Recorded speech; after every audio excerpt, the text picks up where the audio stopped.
Hello po.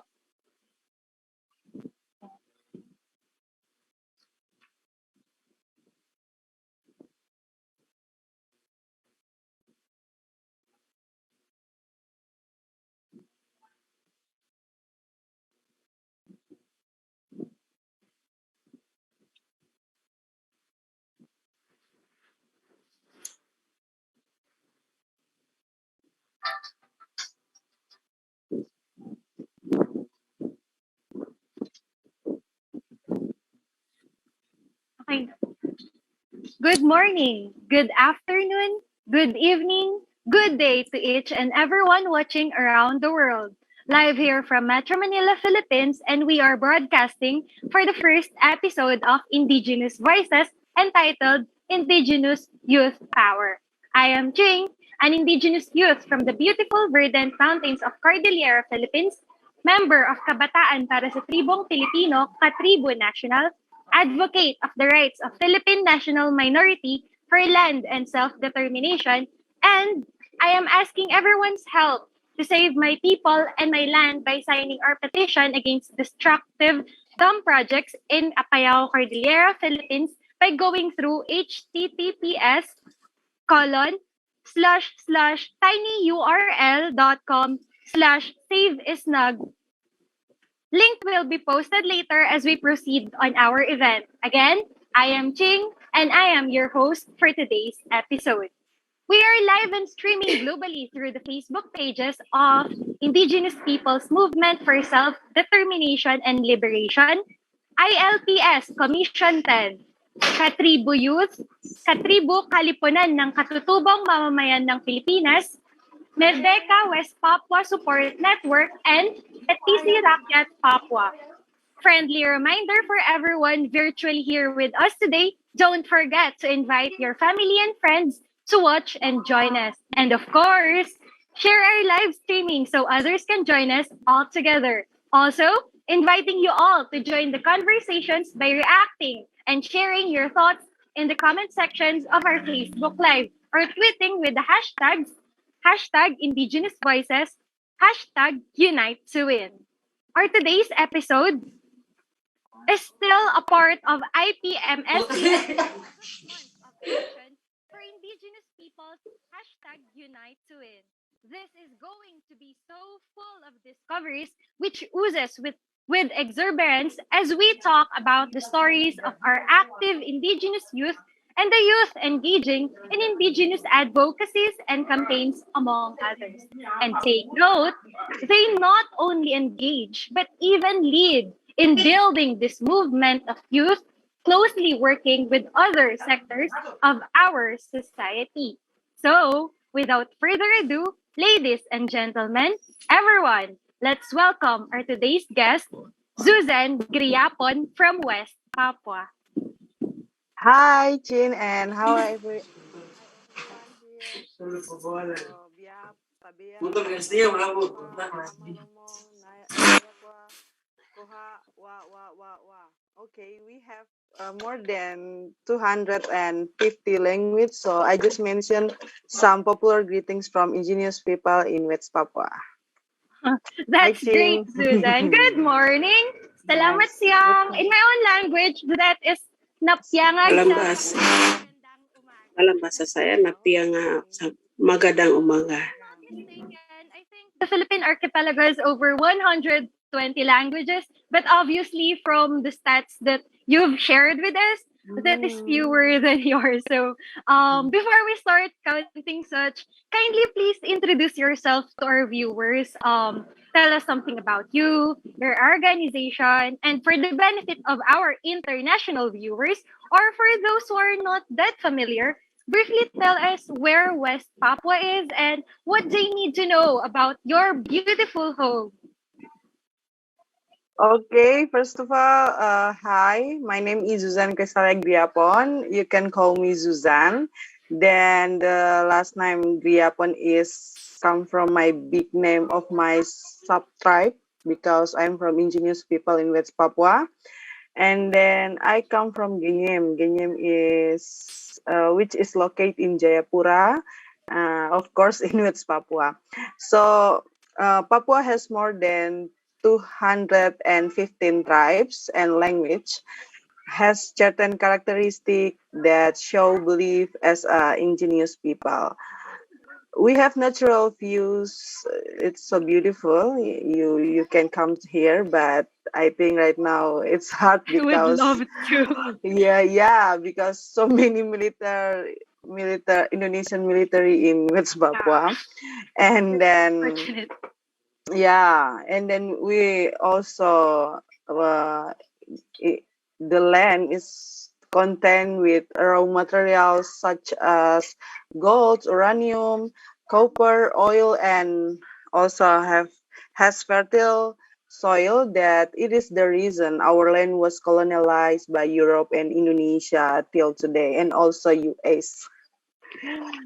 But we still resist then, and then I'm working in Petisi Rakyat Papua. The Petisi Rakyat Papua, or the Papuan People Petition, is a forum or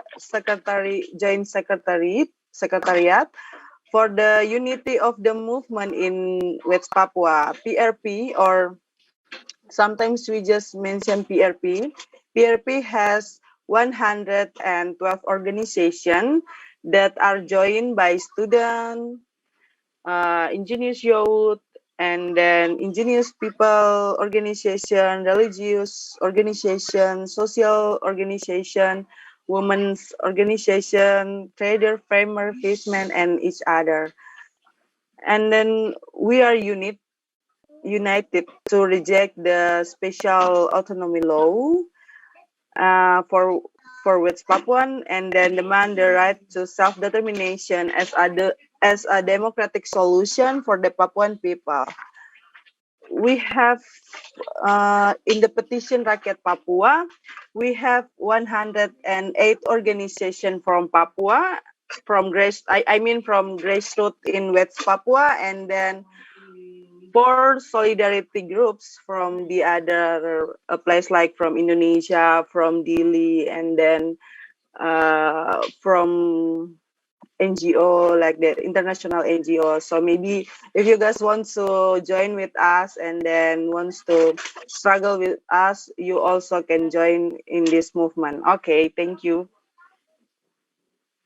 Wow, Susan, that's so great. I cannot find the right words to say or to oh, before I forgot, because there are a bunch of other things I would like to talk about with you.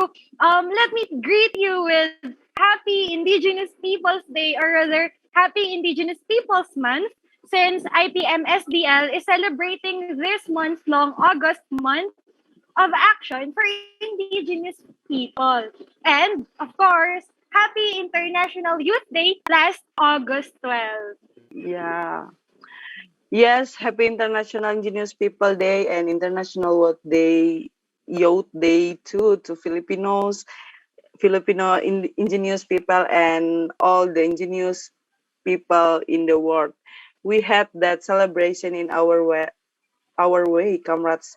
And then we also remember August 9 as World Indigenous Peoples Day, and how indigenous people struggle to defend their land, and then water, air, and existences.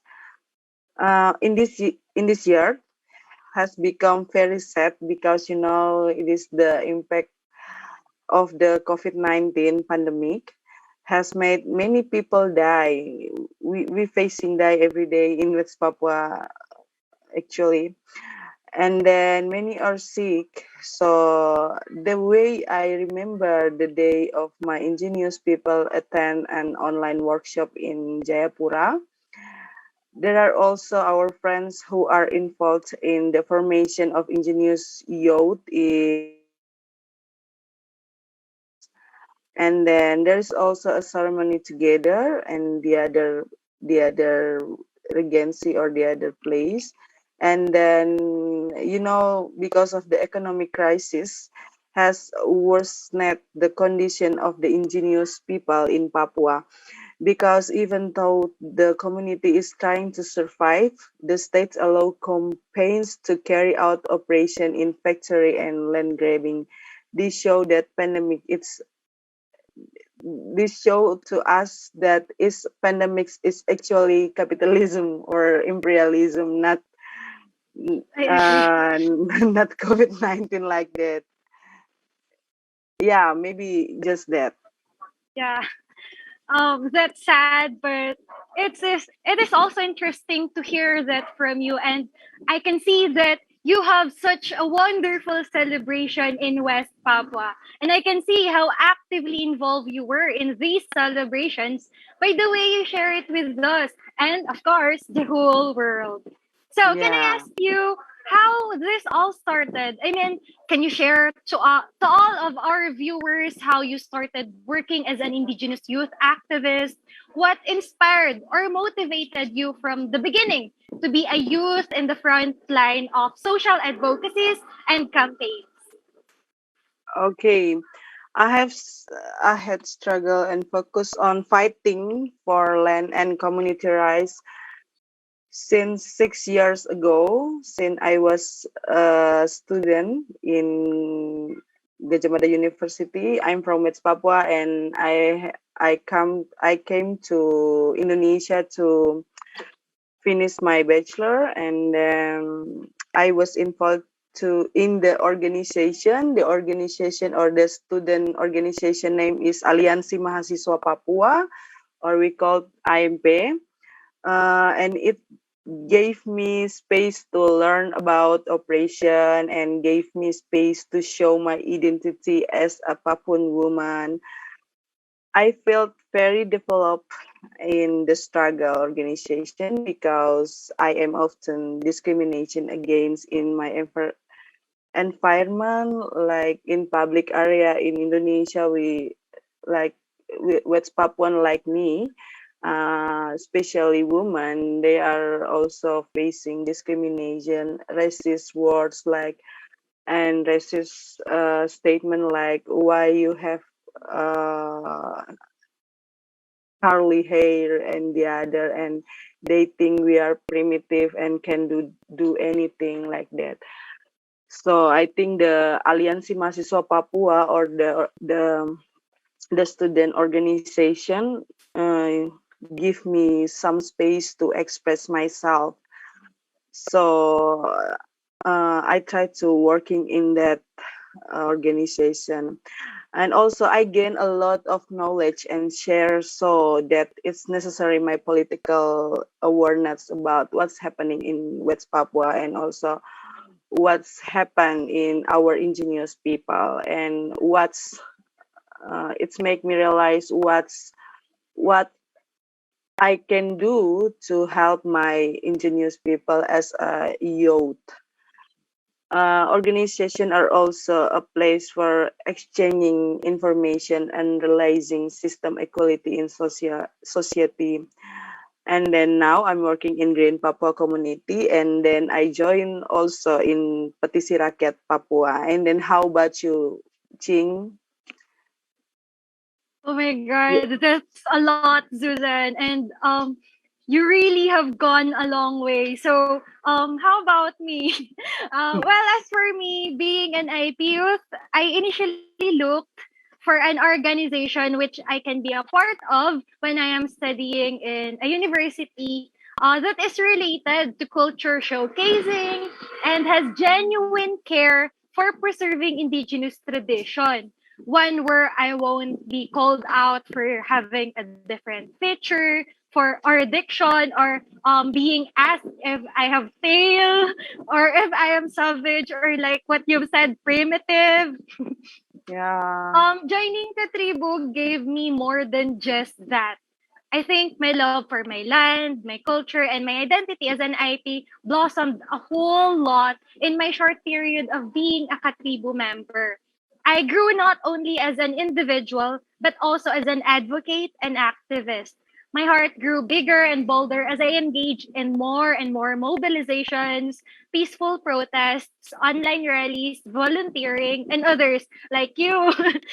my shallow understanding of what IT's role to the society are and like you've said, proper self-expression are really developed into higher level upon my joining here in Katribu. And I can proudly say that by doing all of this, advocating, activism, and volunteering gave me a lot of valuable life lesson that I will definitely carry by heart wherever the winds would take me in this world. Yeah, I Um, agree with you. so before I get too emotional in here, Yes. let's get back to you, Susan.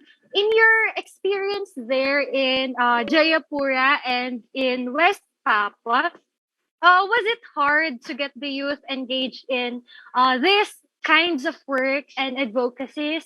What do you think are some of the challenges that the youth are facing and the challenges that the indigenous youth in general are facing? Yeah, thank you. In West Papua, we struggle against the influence of colonial culture and then capitalism, alcoholism, drugs, death, murder by brutality, police, and then the sexual transmitted disease. And then also so many harassment or so many violence against women in the public area and also in domestic area. We also fighting against land grabbing. I think it's really important to all of the youth, especially ingenious youth, because we facing that. We facing everyday grabbing land, and then the privatization of the right to live, like the militarism. It's also destroy us, and then close democratic space. Like we don't have space to express ourselves, to express what we need, what our rights like that, and then no access to scientific education. Like we have to go to the formal school, and then the formal school didn't give us a better education, but they tried to prepare us to be a worker, and then the workers to continue the exploitation system. So also no access to equality healthy care. Like in Jayapura, we also facing like when you with Papuan and come to the hospital, sometimes the receptionist or the the waiters do not do not do not give service to you. But if you are not West Papuan, like Indonesian, come, they will fast to respond that. So I think it's a really discrimination in the public area, and then also the woman have to pay for taxes and then a core family culture that treat us like we have to no core or nuclear family culture that treats collectivity in indigenous Papuans community. Like in indigenous people in West Papua, we have our system life like it's collective, like a tribe. We have collective to find food and collective to do anything, but the colonial system and imperialism system, they try to oppress us to have a nuclear family or core family, so we don't have connecting to our tribe. And then okay, nowadays we were faced COVID-19 pandemic, and then also vaccine programs. You know, in West Papua, uh, vaccine program was conducted by Indonesian military. It is made West Papuan do not take action for vaccine because of the trauma. When the 1961 till right now, Indonesia come to West Papua with militarism action. So West Papuan every day just trauma with Indonesian militarism. And then the government didn't give access to every indigenous people to have their body and mental health to check before receiving the vaccine. So the state in process, like they try to pressure us to vaccine without regards to the condition of the body. So many people die from this, and it is the problems as our and then especially I will share to you about what I'm facing as a West Papuan woman youth. As our Papuan woman, we experience internal and external oppression, which internally is the shift of the collective labor system into a patriarchal system. Such as land production tools, which can be sold and only taught the participation of men without women. I think it's a common issue in West Papua right now. And then the restricting of women in customary, religious, and several forum is a con- concrete the concrete example of the siphoning of collective culture, like equal division of labor into patriarchy. Externally, we face abuse sexual abuse by or sexual violence by militarism, and especially Indonesian militarism, physically violence in the environment, and then face humiliation on the social media, like um, sexual harassment in digital era, like that, and then crime of the kidnapping, rape, murder, domestic and public violence. Not a few young women who died due to the illness and complication during childbirth due to the great pressure of life. The important point is that land grabbing causes destruction for indigenous people, especially women and children and other sexual minority group like no LGBT. And then if we try to protect about the government, if we try to protest, if we try to protest about the government pressure the people, we would always um, got stigma like separatists, terrorists, and also racist words like monkey, rats, and the other. And then I think that's how about the West Papuan trouble, especially women too. Okay, Ching. Yeah, Susan, oh my God. I resonate with you that Southeast Asian nation or those who belong in the third world countries really need this nationalist, scientific, mass-oriented education for us, for our people to be more knowledgeable of our culture, for us to be to have that right that we should have long received from our states. And of course there there is a need for a healthcare accessibility for everyone, gender equality, most especially for against this macho fascist and macho feudal system that is so rampant in our society. And you mentioned about the vaccine rollout. Actually, it's the same in here. And yeah, I agree with the heightened militarization all over the nation.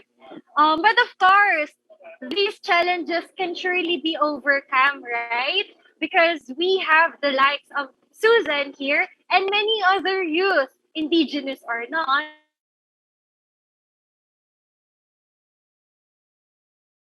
who have inspired our viewers, our listeners, our dear viewers and listeners from wherever part of the world you are. From whatever walks of life you're from, it is never too late to care, to act, and to support the struggles of our indigenous people. So, Suzanne, why don't you share some of the victories or inspiring stories of the indigenous youth so that the mood will change? Yeah, I have some motto. I think mottos like our land is not sold. We not sold our land. We not sold our soil, and then our forests are not trade because right now so many people investor come to rob our forest. Our people are not trafficked, and then we have our own way to survive. We have our own way, own culture, own identity, and then we we have our own equality system in the community. Even all the indigenous people in the world facing that. Okay, and then together we need to unite to confront the violence caused by the imperialism or colonialism and militarism system, because it is the system operation to us. We facing same system in the world, and then let's ingenious people unite in the one collective action. And then I have a motto: being young is an unavoidable necessity. And then so learn together, act together, and fight together for a better order of life. The body can be old, but the mind and spirit must always be young. Okay, maybe that thing. Hi. Wow, Susan, that's really great. I mean, I'm speechless. I cannot find the perfect word to respond on the very inspirational motto that you've shared us and the whole world. So, our discussion is getting more and more exciting, and I know that our viewers want to know more, right? So, dear Yeah. viewers, just hang in there, and we're coming back with with more and more exciting topics after a few reminders.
yang mau tahu perasaan rakyat Papua akan terjadi.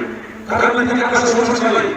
Tidak ada masa depan Indonesia, rakyat Papua dalam Indonesia.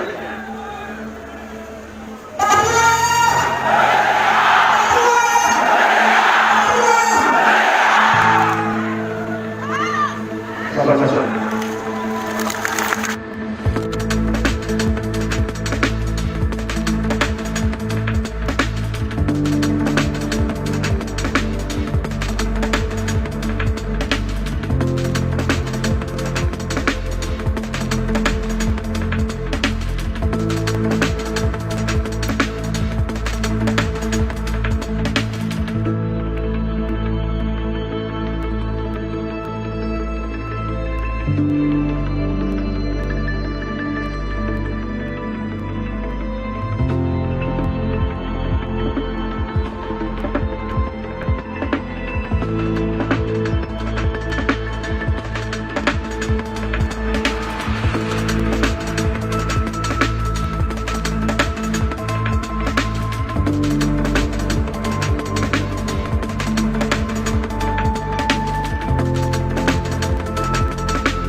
Welcome back, everyone, and you're still with us here in Indigenous Voices, Episode 1, Indigenous Youth Power. Thank you for staying in tune and following our interesting conversation. We kind of apologize for the delay, and we can see some of messages and comments on the stream from some of you. Just keep your messages coming, guys. Again, join the conversation by using the official event hashtags #Indigenous Voices, #Unite to Win. And now, let's hear again from our lovely guest from Petisi Rakyat Papua, Suzanne Griapon, an Indigenous youth from West Papua. Suzanne, earlier we are talking about the challenges and victories of the West Papuan youth in their campaigns and advocacy, right? So let's talk more about of this. No, I heard that recently there was a huge mobilization in West Papua. Can you tell us more about this event? Yeah, before I describe or I tell to you guys about the mobilization. First, I want to describe to you about the mine problems in West Papua. So, land grabbings in West Papua, it's since 1961 by the Indonesian government and then continue till today. So, it is like 60 years, 60 years Indonesian colonialism system in West Papua, and they always oppress us by militarism ways. And then right now, like nowadays, during the COVID-19 pandemic, land grabs and then the Indonesian military are still taking place as a tool to evict people. For example, some places are in Duga, in Intan Jaya, which we know as a Wabu block, and then Puncak, Timika, and several others area. I think it is same case in your place, in your location where you organize people, Ching, it's same things, because you know that government also make foe with imperialism against or some investor, and then the state uses laws as a way to expedite land grabbing. The killing of the indigenous people seems to be something normal. It's normal for the government send the militarism in West Papua, and then the militarism kill West Papuan. They think it's normal. It's the framing of media in mainstream media in Indonesia, and then also when the West Papuan tried to resist, and the stigma to us, to West Papuan, to indigenous people, are separatists, terrorists, and then it's a way to silence the moan of the solidarity action from the other indigenous people.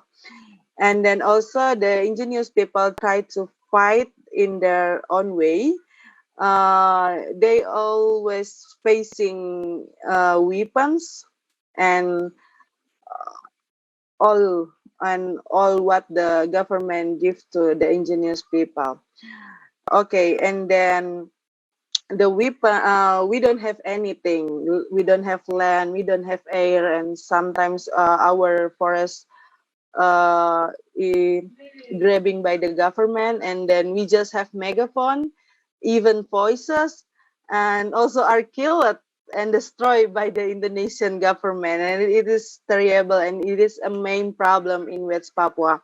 So one of the activists, one of the peaceful activists, one of the political leader is Victor Yemo. I think in the break we just watch the video about the Victor Yemo speak about what's happening in West Papua, and then when he was arrested by Indonesia police.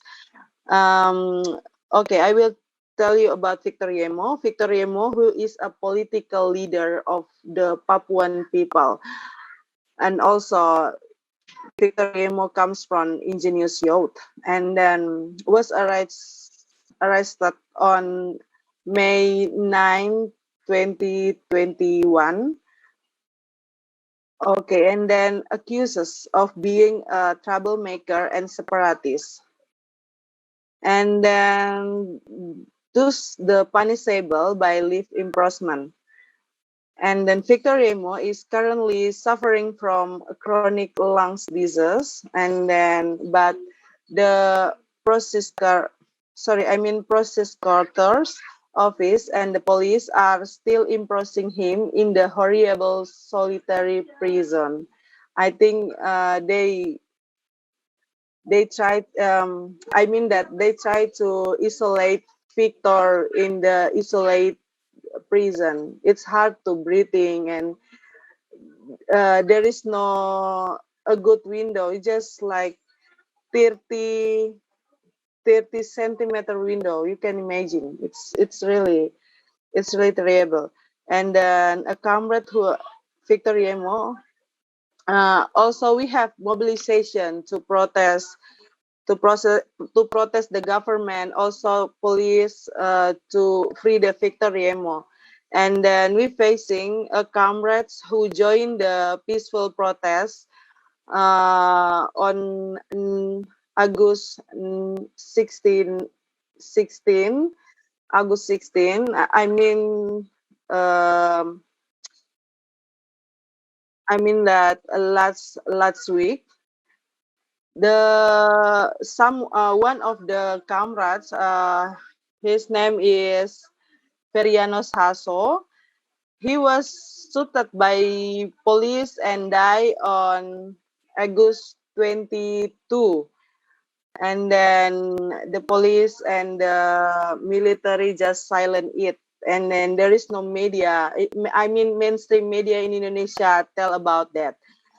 And then I also have updates from Victoriemo because last night we have a bad news. You know, last night even Victor shooted for medical treatment, but Victor remained in jail. It is the Indonesian face in West Papua. They try to kill us silently. And then this is the real crime of the state being afraid of indigenous youths who rebel for the faith of their people. And Victor Yemo is a picture of awareness for indigenous people, the poor, marginalized community, minority groups, and the voiceless. Still shouting loudly for the rights to self-determination as a democratic solution. So I also call for solidarity action for Victor Yemo. You guys can use your space in social media to pressure Indonesian government to free Victor Yemo, and also um, pressure Indonesian government to open the democratic space for West Papuan to self-determination as a West Papuan rights. And then I also call for the solidarity. If you guys can mobilize, have mobilization and coordination to protest, peaceful protest in the Indonesia minister everywhere, you can do that because it is really important. It is to us because Victor Remo is our leader. Maybe just eating.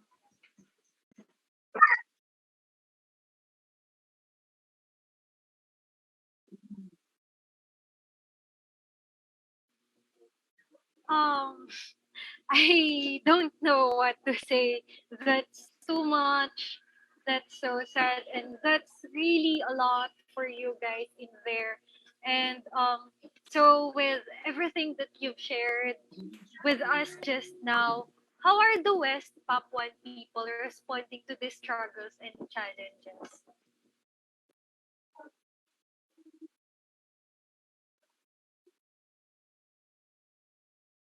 Yeah, we always fighting for this, and then we always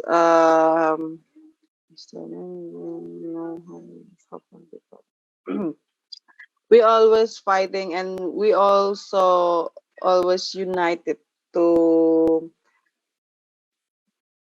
to fight the colonialism from Indonesia and also imperialism from US, from Europe, and the other imperialism country who wants to our land, who wants to our life, and the other, because there is no gain without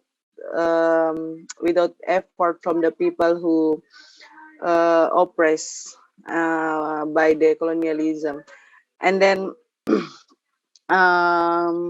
okay, I also call for the solidarity for all of you guys from all of the community to know about us, and then look at the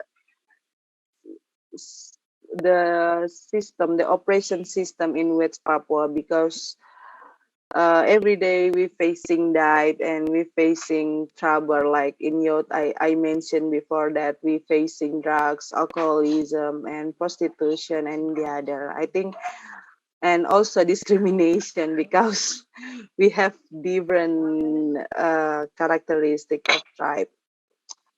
Yeah, maybe it just it for now, Ching.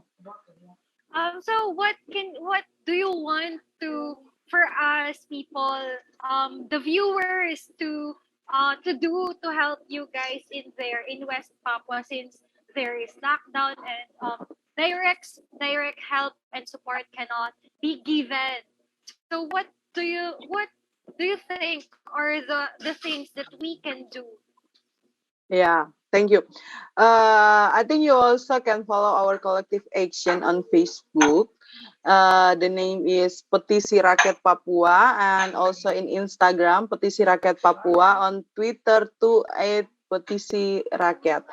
So you can also take picture the, oh sorry, I mean that Free of Victoriemo, or the others. It's your like it's to be the propaganda that you want to Victoriemo free, and then you also can tag President Jokowi account.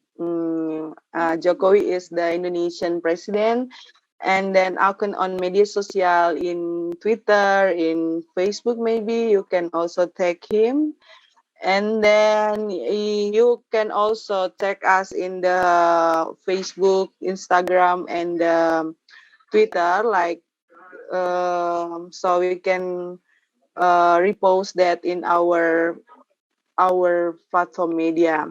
And then you also can do the best to pressure Indonesian government, so you help us to solidarity action, and then I hope uh, it will be happen, because Victor in crisis healthy right now.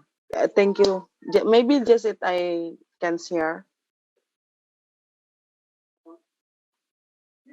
Hello, Susan, Ching. that's really amazing. That sounds huge but fun at the same time, and kind of overwhelming because we are dealing with the Indonesian government, right? But I think it's bearable for the youth because the youth have power. Susan here is challenging everyone of youth in around the world, indigenous or not, to be ready to take on these steps for the world that they would inherit and pass on to the next generations to come. So, Susan, going back to the theme of today's episode, for you, what do you think is the most important role of Indigenous youth in this narrative? What is, as what I've said a while ago, their power, as our title said then? Okay, I think we have to go back and organize our engineers people in our place, in our hometown, and then also because of the capitalism system, we know that we have urban poor, and then farmers, and then other minorities to be involved in this struggle. We also keep building collective action to raise our political awareness, as we are doing today. Like today, we have a talk show, but in this talk show, it's really important because we share anything. We share about what's happening in West Papua. Also, we share about what's happening in Filipina, and then we also talk about what the enemy, the people enemy is, the capitalism, imperialism, and colonialism, and militarism. And then I think ingenious people must have the same demands, like namely abolish the colonialism, because yeah, you know about the culture, about the systemic the systemic operation in our people, and then resist militarism, and then destroy the imperialism of the system. And then to answer that, I think it is necessary to build an organization that practice culture that is anti-oppression. It's really important. So it's like we have organization to hegemony us, then we are build the collective action. Yeah, maybe like that. So what do you think, Ching, about the question is? I completely agree. Sometime being an IT right advocate and an activist, I found myself volunteering to be an online teacher for LUMED students. I think viewers from Philippines and neighboring countries know about this issue. So to give context, they are indigenous children and or youth from Mindanao, Philippines, that are displaced because their land and people are being exploited. Their community are being flunked by state forces and paramilitary forces, spreading violence, destroying their schools, and calling them rebels and terrorists. the poor children. Oh my God, my heart is breaking for Mm. the cruelty this corrupted and selfish system had given them. But the most amazing part and wonderful part of this is these children, when you would be lucky enough to know them, to have a chance to talk with them, you could hear that their dreams, their aspiration in life, you won't hear or see or feel a nuance of pain and anger or anything bad. Rather, you would hear them saying that they want to be a teacher so that they can share all the Mm. learnings that they receive and attending this makeshift backwit school to the people in their community who can't afford education. Some wants to be a lawyer to defend the rights of their own land and people from being exploited or being harassed And or hers. being killed in some worst case scenario. Some want to provide their own community with the services that they are long deprived of, like in your community, Susan. They want to give their community healthcare equal access to healthcare system among others. So I am very proud to be their teacher. And my point here is like Susan's, uh, here the indigenous children and the youth, when guided accordingly, can bring genuine freedom and justice to their land, and to our people. These youth can make this world a better place, right? So we both know that there are a lot of youth who are not from indigenous lineage of indigenous community. Susan, what do you think they can do? What can they contribute, or how can they help in responding to these different issues that the indigenous community are facing, like you and like me? Okay, thank you, Ching. Yeah, we have same story. The okay. Back to your question. Sure. I think it's important to us to understand about the type of the government try to oppress us. Like in Filipina, you describe really I'm sorry about that, but it's really concrete what you talk in Filipina, but it's also happened in West Papua. I think we need to um, hear hear from the other place in the world, and then we can also build the solidarity action. And then also, I think it is important to us to pressure Indonesian government, also to Filipina government, because they are become catalyst of imperialism, because they are exploitate people and the natural resources. And then also they donating guns. You maybe in Filipina have same condition like in West Papua. The military system is really horrible in Filipina or even in West Papua. And then I think to Indonesian government, because Indonesian government also Filipina, because they use it to kill West Papuan, especially for people in the US, Europe, who are always donating money to Indonesia. Please pressure your government to stop it. If not, more than 1 million people will die, and especially women and children. There is no hope for us, because if the government in Europe and US are also donating money, the Indonesian government will always pay it for gun and kill West Papuan. And I think it's same case in Filipina too. Thank you. I think just it, Ching. Wow, I don't know what to say. It's just amazing how IPM Indigenous Voices, this episode became a tool to connect me and you and all the youth and the whole international community in discussing this very specific issue and struggle. And I agree that we are alike in a lot of different manners. So for someone like me who is miles away from you, in Metro Manila, miles away from Jayapura, and for others watching all the way from US, Africa, Europe, or even other parts of Asia, this episode is for them.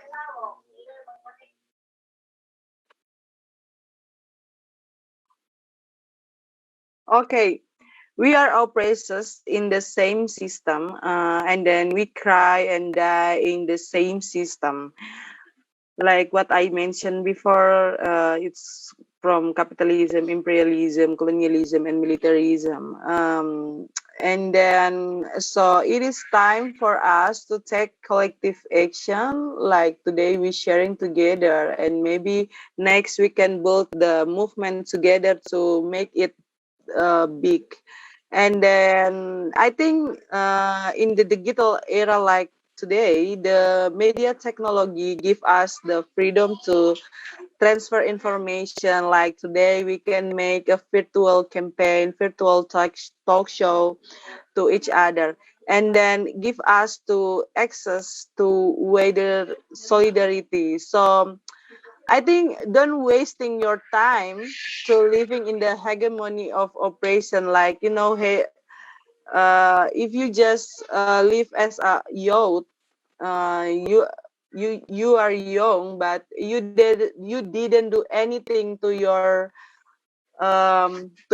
people, to the poor people, to the marginalization people. I think it's not good. Um, you have to you have to realize that today the operation kill people and then make people lost the land, lost the home, lost the food and the other. And then also I think we have to be aware and fight is the best way to our own heaven. Maybe I think like that. Ching, Yeah, hello. indeed. Yeah. Indeed, I agree. I totally agree that our youth should be spent with something valuable, like what you've said, serving the masses, serving and being the voice of marginalized people. And I really, really, really want to hug you right now, but we're miles away, so I am just sending you virtual huggies. So before we end today's discussion, why don't we give everyone a hopeful tone? Susan, what's your vision for the indigenous youth of West Papua and all the indigenous youth around the world? Okay, thank you, Ching. Okay, because I mentioned about heaven before, and I will describe heaven that means from my perspective. I think the heaven we create on the earth is free from oppression, free from colonialism, free from robbery, and then free from rape, free from race, and free from structured murder. I think we have to stop to using weapons and then like close all the weapons factories and increase food factories for the poor. And then also we have to reject that neoliberalism based investment and like multinational corporation. It is really happen in Filipina or in West Papua on the other country in the world, like in Pacific area, in the Asia, and then in the Africa, and then some of Latin America. And then the profit it's always come to the imperialist country, or like Europe, and then US imperialist. And also I think we have to start protecting our nature and our people, and we fight for it's really important for us. And also it is my commit. Like I will continue to fight because many have been imprisoned and die because of this struggle and towards that heaven. And we will also remain in solidarity with the poor and the colonialized, and especially our comrades in Philippines, Yuching and your people. And then we also ask our friends to be in solidarity for the release of Victoriemo, and pressure the Indonesian state to make state self-determination as a nation. And then thank you, Biap, Kasumasa, Nayakla, and Wawa. Thank you, Ching. Thank you so very much, Susan Griapon from Petisi, Rakia, Papua. I can say that I am very honored and very proud to have this opportunity to talk to you. And this day won't be the same, won't be as amazing and educational and inspirational without you. I learned a lot from you and your struggles, how you responded them, and all your visions for West Papua and the whole world. I am 100% sure that our viewers from all over the world too. Let us continue to inspire more and more Indigenous youth and youth advocates to join our fight for international Indigenous people's rights and, of course, basic human rights, together with other sectors of our society. For the people, for the people, and for our land. Again, my heartfelt gratitude, Susan, sending you really a virtual hug. um, I would now like to take this opportunity to ask help from our viewers from wherever the surface of the earth you are at. My home is facing a grave threat of destruction.